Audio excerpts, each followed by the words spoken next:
all up towards the front. Kopecky just a few riders back. You can hear the encouragement for Lotte Kopecky, but it is Marianne Vos that's just setting that tempo, and you can see, Danny, the riders fighting for traction. You can see some riders towards the back of the bunch having to come to a complete standstill. We're just going to welcome everyone on the TV.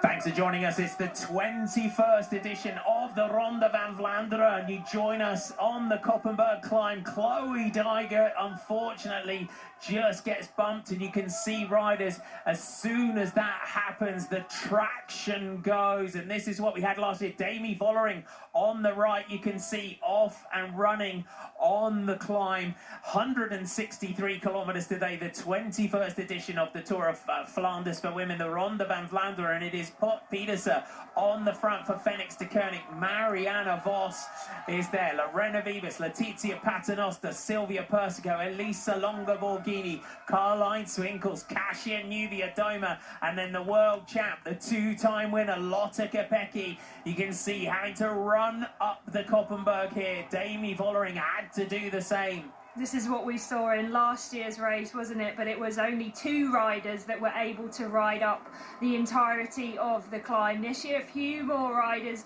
more of the major teams represented at the front here. But this climb, it does it year after year in the wet conditions, doesn't it? It is absolutely brutal, this climb. Demi Vollering and Lotte Kopecky are together, but what a group that we have going over the top of the Koppenberg with 44 kilometers to go as we go back down through the bunch. Chloe Dygert back on the bike, trying to get that traction.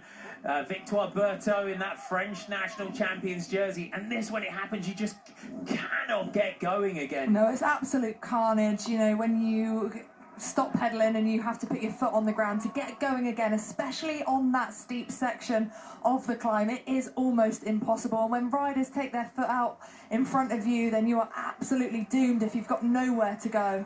And it kind of had that ricochet effect, didn't it, that Chloe Dygert just got bumped, came off into the side, and then that had that sort of ricochet effect all the way back down through the peloton. Yeah, it was Kim LaCourte of the AG Insurance that was the first rider to kind of come unstuck, and unfortunately when 1 or 2 riders stop in front, it's really difficult to change your line, and obviously the road is so narrow that it's just, well, carnage, isn't it? That we saw the same as last year, that the road becomes completely blocked and there's nowhere to go.